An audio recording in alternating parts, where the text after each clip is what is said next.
College की परीक्षा खत्म होते ही नरेश ने तय किया कि वो कुछ दिन दादाजी के घर बिताने जाएगा। उसके दादाजी का घर पलाशपुर में था, जो कि बीरभूम का एक गांव है। करीब 10 साल बाद शहर छोड़कर गांव में आकर दादाजी के साथ नरेश का मन खुश हो गया। शहर में जहां सब देर रात तक जागते रहते हैं, वहीं गांव में लगभग 9 बजे तक सभी सोने चले जाते हैं। नरेश शहर का रहने वाला था, इसलिए उसे तुरंत नींद नहीं आई। सिरहाने की खिड़की से बाहर झांकते हुए उसे दूर तक फैला हुआ मैदान दिखाई दे रहा था। अचानक बाहर गायें जोर जोर से चिल्लाने लगी, जैसे उन्होंने कुछ बहुत डरावना देख लिया हो। अब तक सब कुछ ठीक था, अचानक ऐसा क्या हो गया? ज्यादा समय बर्बाद किए बिना नरेश दरवाजा खोलकर बाहर आ गया। दादाजी को उसने नहीं जगाया, कहीं वो चिंता में आकर बीमार ना हो जाएं। दादाजी के कमरे की खिड़की से एक बार देखा, नहीं, वो निश्चिंत होकर सो रहे हैं। बाहर आकर देखा, आसमान में घने काले बादल छाए हैं, तेज हवा चल रही है और हल्की हल्की बारिश हो रही है। शायद गाय गौशाले के बाहर है, इसलिए घबरा रही हैं। नरेश ने तय किया कि वो गायों को गौशाले में डाल देगा, इससे सब शांत हो जाएगा।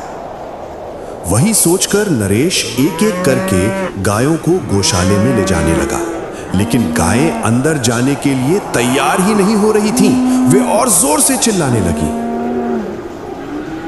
किसी तरह वो 3-4 गायों को गौशाले में डाल देता है, तभी एक अजीब सी सड़ी हुई बदबू फैलने लगती है और अब तक ऐसा लग रहा था जैसे गायों की संख्या भी कम हो रही है।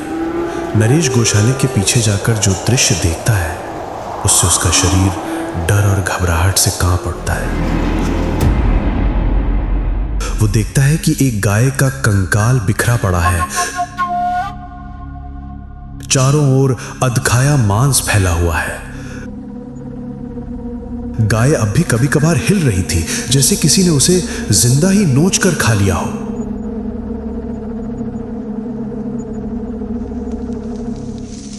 तभी पास का जंगल हिलता है।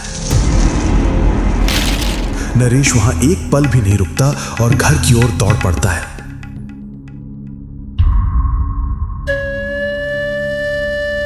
तभी बहुत पास से एक बांसुरी की आवाज सुनाई देती है। इसका मतलब वो आ गया है। वो यानी मारूक। नरेश ने अपने दादाजी से मारूक की कहानी सुनी थी। बीरभूम के लोग एक जीवित लाश को मारूक कहते हैं। जिसे भी उसकी बांसुरी की आवाज सुनाई देती है, वो कभी जीवित नहीं बचता। नरेश समझ गया कि आज उसकी जान बचना मुश्किल है। उसने देखा कि एक काली लंबी परछाई उसकी ओर बढ़ रही है। उसकी ऊंचाई 12-13 फुट से कम नहीं हो सकती। नरेश घर की ओर ना जाकर उल्टे मैदान की ओर दौड़ने लगता है, लेकिन कोई है जो उसके पीछे आ रहा है। पीछे मुड़कर देखने पर वो देखता है एक विशालकाय आकृति उसके पीछे है, लेकिन वो ना चल रहा है ना दौड़ रहा है, वो हवा में तैर रहा है।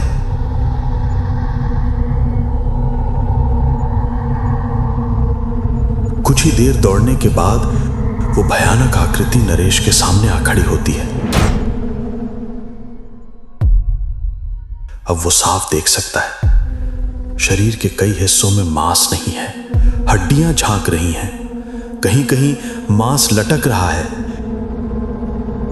एक हाथ में बांसुरी और दूसरे हाथ में एक बड़ा लोहे का बाल्टी, जिसमें हड्डियां और मांस भरे हैं। उससे सड़ी हुई मांस की दुर्गंध आ रही है और उस पर मक्खियां भिनभिना रही हैं। मारूक उस सड़े हुए मांस को कभी खुद खा रहा है, कभी नरेश की ओर फेंक रहा है। नरेश को ऐसा लगने लगा कि अभी उसकी सांस बंद हो जाएगी।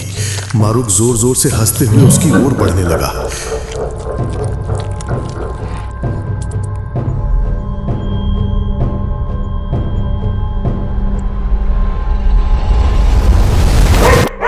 तभी दादाजी का पालतू कुत्ता भोलू नरेश के पास आकर खड़ा हो गया और मारूक की ओर देखकर जोर जोर से भौंकने लगा। भयानक आकृति ने कुत्ते को देखते ही पीछे हटना शुरू किया और कुछ ही पलों में वो हवा में खो गया। नरेश भी भोलू को लेकर वापस घर लौट आया।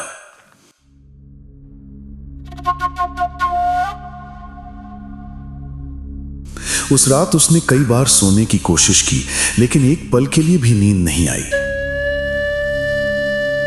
रात में कई बार उसे फिर से बांसुरी की आवाज सुनाई दी और भोलू के भौंकने की आवाज सुनाई दी। समझ में आ गया कि मारूक लौट आया है, लेकिन भोलू की वजह से वो गौशाले के पास नहीं आ पा रहा। उसे याद आया, जब वो गायों को गौशाले में ले जाने निकला था तो भोलू उसके पीछे पीछे आ रहा था, लेकिन बारिश में भीग न जाए इसलिए उसने उसे बाड़े में बंद कर दिया था। पर अपने मालिक को बचाने के लिए भोलू समय पर बाड़ा तोड़कर बाहर आ गया और नरेश और मारूक के बीच आ खड़ा हुआ। लेकिन एक गाय की जान चली गई। यह सोचकर नरेश का दिल भारी हो गया। सुबह होते ही नरेश ने दादाजी को पिछली रात की पूरी बात बताई और पूछा, यह सब कब से शुरू हुआ? दादाजी ने कहा, आज से करीब 5 साल पहले गांव का एक मछुआरा माधव रात को मछली पकड़कर 7 मील के मैदान के रास्ते लौट रहा था। रात पूर्णिमा की थी, इसलिए चांदनी में सब कुछ साफ दिख रहा था। थोड़ा आगे बढ़ने पर उसने देखा, मैदान के बीचों बीच कोई लंबा सा इंसान उल्टा बैठा है। चेहरा नहीं दिख रहा था और पास से किसी बकरी के कराहने की आवाज आ रही थी, जैसे वो बहुत तकलीफ में हो। जिज्ञासावश माधव और नजदीक गया और देखा कि वो आकृति जितनी लंबी उसने सोची थी उससे भी लंबी है और जैसे कोई मांस चबा रहा हो वैसी आवाजें आ रही थी। माधव ने पूछा, कौन हो तुम? ऐसे बैठकर क्या कर रहे हो? जब उसने थोड़ा और जोर से वही बात दोहराई, तब वो आकृति धीरे धीरे पीछे मुड़ी और उसके चेहरे को देखकर माधव के हाथ से नदी की मछलियों का टोकली गिर गया। जब वो आकृति खड़ी हुई तब माधव को समझ में आ गया कि ये कोई इंसान नहीं है। इतना लंबा कोई नहीं हो सकता। चेहरा आधा कंकाल, आधा जला हुआ मांस। शरीर के कई हिस्सों में मांस झुलसा हुआ, सूखा खून जमा हुआ। चेहरे पर ताजा लाल खून लगा था और वो काली फटी जीभ से उस खून को चाट रहा था। जमीन पर एक बकरी का अधखाया शरीर पड़ा था।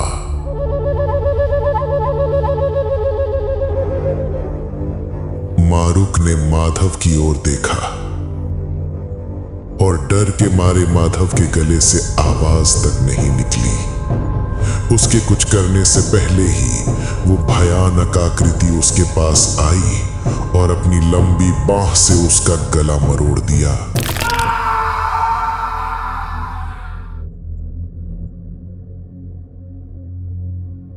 अगली सुबह जब कुछ गांव वाले नदी की ओर जा रहे थे तो उन्होंने 7 मील के मैदान में माधव की लाश पाई। मांस नोच नोच कर खाया गया था।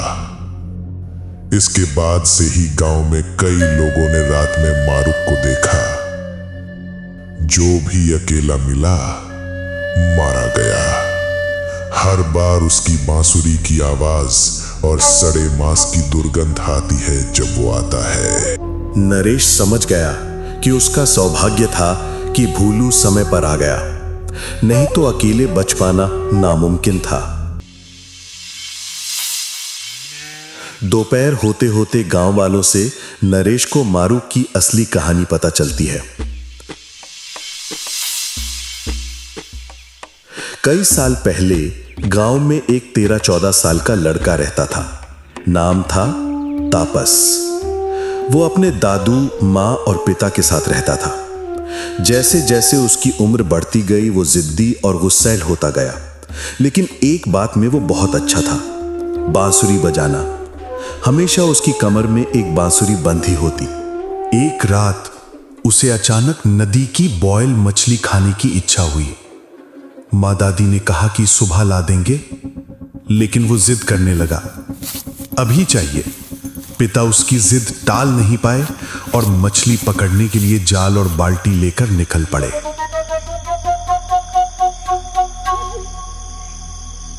काफी देर बाद भी पिता वापस नहीं लौटे तो तापस और गुस्सा हो गया। पिता को देखने के लिए वो घर से निकला। मां ने खतरे से बचने के लिए उसे एक तेज चाकू दे दिया। करीब 2 घंटे बाद तापस घर लौटता है।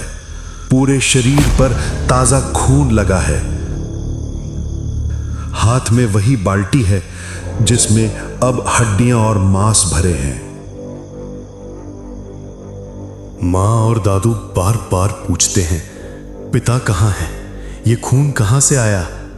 गुस्से में तापस कहता है, इसमें पापा का ही मांस है, और जोर जोर से हंसता है। यह सुनकर मां बेहोश हो जाती है और दादू उसे डंडे से पीटते हैं। इतना पीटते हैं कि शरीर जगह जगह से फट जाता है और खून बहने लगता है। उसी हालत में तापस वो मांस भरी बाल्टी लेकर घर से निकल जाता है। पुलिस बहुत ढूंढती है, लेकिन वो नहीं मिलता। करीब 15 दिन बाद सातबील के मैदान में उसकी लाश मिलती है। पूरी तरह सड़ चुकी थी। इतनी बदबू कि कोई पास भी नहीं जा सकता।